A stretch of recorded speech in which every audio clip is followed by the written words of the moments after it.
Hello students, how are you.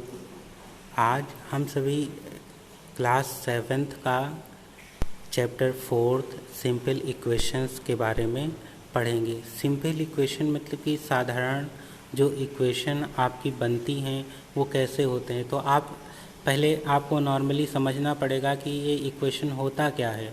तो equation को समझने के लिए जैसे कि आपसे कहा जाए कि डाटा आपको दे दिया जाए कि आप चलिए 10, 20, 50, 60 और आप कहेंगे अब आप बताइए कि उनके पास कितने रुपए हैं। तो आप कहेंगे हमें नहीं पता कि कितने हैं, क्योंकि हमें एग्जैक्ट डाटा नहीं दिया गया। तो फिर आपसे पूछा जाए फिर कितने होंगे, तो आप क्या करेंगे, कोई ना कोई कहेंगे चलो आप मानेंगे कि मेरे पास x रुपीज़ हैं, y रुपीज़ हैं, और ऐसे यानी कि लेट करेंगे वेरिएबल फॉर्म में। आपको अभी वेरिएबल भी समझाएंगे वेरिएबल क्या होते हैं। यानी कि जब डाटा ऑर्गेनाइज ना दिया गया हो या उसके बारे में हमें पूरी चीज़ें ना मालूम हो तो उसको हम एज्यूम कर लेते हैं, उसको हम किसी ना किसी नंबर से लेटर से डिनोट करते हैं। तो वो उसी फॉर्म को हम बनाते हैं तो हमारा इक्वेशन हो जाता है। अब इक्वेशन को और समझने से पहले हम देखेंगे कि आपके वेरिएबल क्या होते हैं।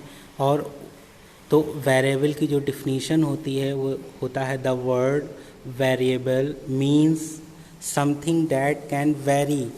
अब आप समझिए इसका अर्थ क्या होता है, यानी कि जो कुछ भी हमारा क्या हो वेरी करता रहे। वेरी करने का मतलब जैसे कि हमने कहा ये x लिखा हुआ है। अब आप देखिए x हमने कहा कि मेरे पास x रुपीज़ हैं, तो आप क्या करेंगे, आप एक प्रेडिक्शन करेंगे कि हो सकता है 10 रुपीज़ हो सकता है 20 हो सकता है 30 हो या 40 हो, या और भी हो सकते हैं जो आप वेरी कर रहा है लगातार। वैरू आप एग्जैक्ट नहीं कर सकते कि हमारे पास कितने रुपीज़ हैं।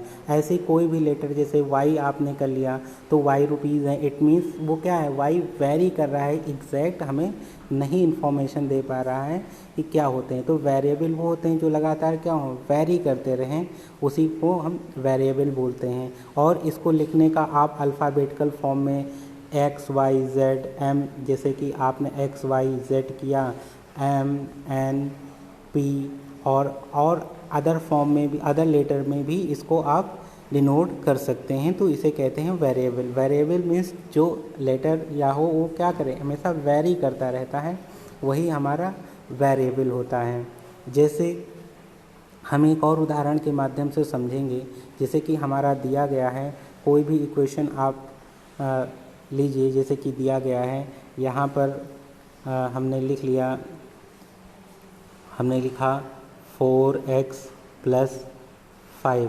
अब हम कहेंगे इसकी वैल्यू बताइए। तो आप क्या करेंगे, अगर आप यहाँ पर x की वैल्यू अगर 1 पुट कर रहे हैं तो देखिए 1 पुट करेंगे तो 4 × 1 4 + 5 यानी कि यहाँ 9 आ जाएगा।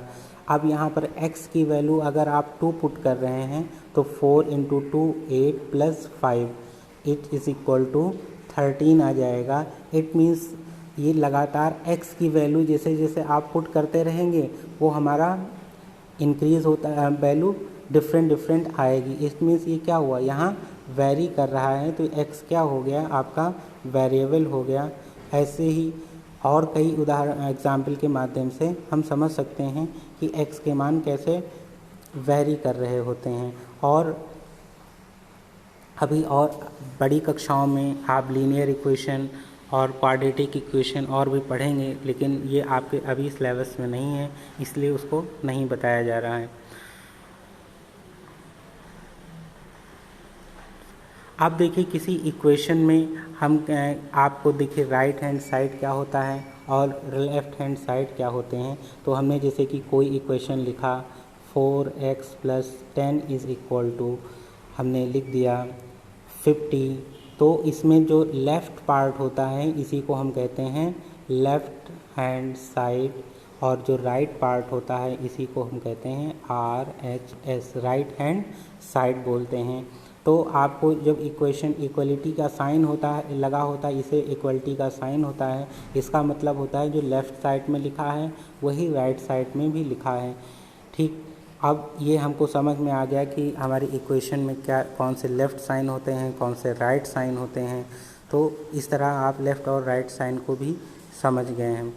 अब आपके जो इम्पॉर्टेंट क्वेश्चन आते हैं वो लिखा कैसे रहता है, आपको वर्ड्स के फॉर्म में लिख देंगे और उसको आपको सॉल्व करने के लिए कहेंगे। जैसे कि आपका एग्जाम्पल नंबर 1 लिखा है write the following statement in the form of equations, the sum of 3 times x and 11 is 32। अब देखिए क्वेश्चन को समझिएगा, सम ऑफ 3 times x। अब x है, कोई भी x है, आप समझिएगा x है और ये कह रहे हैं कि उसका सम ऑफ 3 times x, यानी कि x है, उसको आप x को लिखा और इसका क्या करिए आप 3 times कर दीजिए, the sum of 3 times x and 11 और 11 में इसमें ऐड कर लीजिए, तो जो हमारी इक्वेशन बनेगी वो क्या हो जाएगी, इज़ इक्वल टू 32 हो जाएगी। तो ऐसे ही आपको वर्ड्स के फॉर्म में, लैंग्वेज के फॉर्म में क्वेश्चन मिलेगा और उसको आपको इक्वेशन के फॉर्म में बदलना रहेगा। तो इसको करने का तरीका ये सबसे आसान यही है कि जो क्वेश्चन कह रहा है उसी के अकॉर्डिंग हम इक्वेशन को फॉर्म करते रहेंगे। नेक्स्ट लिखा हुआ है, नेक्स्ट आपका क्वेश्चन है, लिखा हुआ है if you subtract 5 from 6 times a number you get 7। It means अगर किसी नंबर में आप 5 को if you subtract 5 from 6 times a number, यानी कि कोई नंबर, वो नंबर हमने मान लिया क्या है, x है, ठीक है, हमने क्या मान लिया, वो नंबर हमने मान लिया x है या z है, y है, आप कुछ भी मान सकते हैं। तो लिखा है if you subtract 5 from 6 times, तो वो हमने नंबर कितना माना, x मान लिया और उसको हमने क्या किया 6 times कर दिया।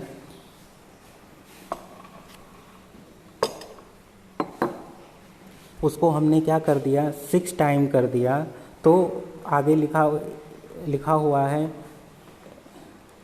If you subtract 5 from 6 times, और इसमें से आप जब 6 times के इसमें से जब आप 5 सब्ट्रैक्ट करेंगे तो जो आपका रिजल्ट मिलेगा वो क्या लिखा है, यू गेट 7।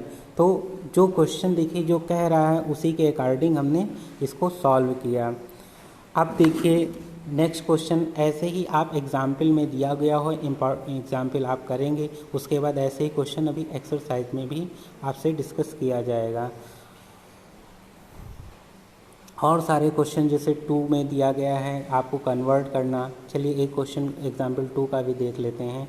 आपको जैसे लिखा गया है convert the following equation in statement form, तो आपको दिया गया देखिए x, अब आपको क्या दे दिया गया है, आपको एक सिंपल इक्वेशन दे दी गई है, उसको स्टेटमेंट के फॉर्म में कन्वर्ट करना है। और अभी तक हम ये कर रहे थे कि आपको एक स्टेटमेंट दे दिया गया था, उसको हम सिंपल इक्वेशन में कन्वर्ट कर रहे थे।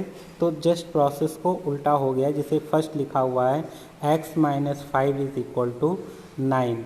अब x में से आपने 5 क्या किया, सब्ट्रैक्ट किया और वो वैल्यू इज़ इक्वल टू 9 हो गई।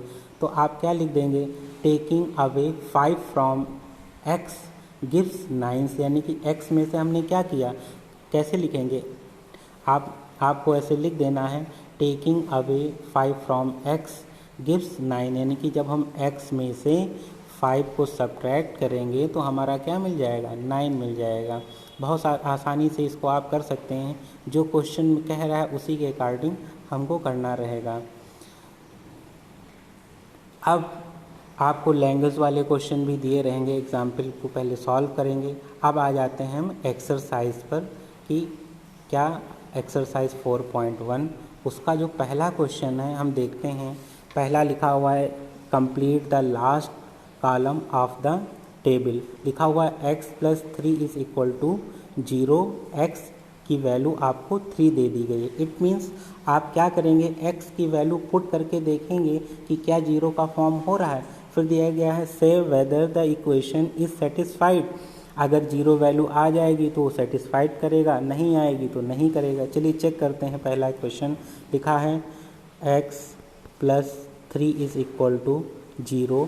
अब हम यहाँ पर x की वैल्यू क्या पुट करें, 3 पुट करें। तो देखिए 3 + 3 इज़ नॉट इक्वल टू 0, क्योंकि 3 और 3 कितना हो जा रहा है आपका 6 हो जा रहा है। तो ये क्या पहला क्या हो जाएगा, ये सेटिस्फाइड नहीं कर रहा है, तो आप क्या लिख देंगे, no it is not satisfied. ठीक, ऐसे ही क्वेश्चन नंबर 2 चेक करना है।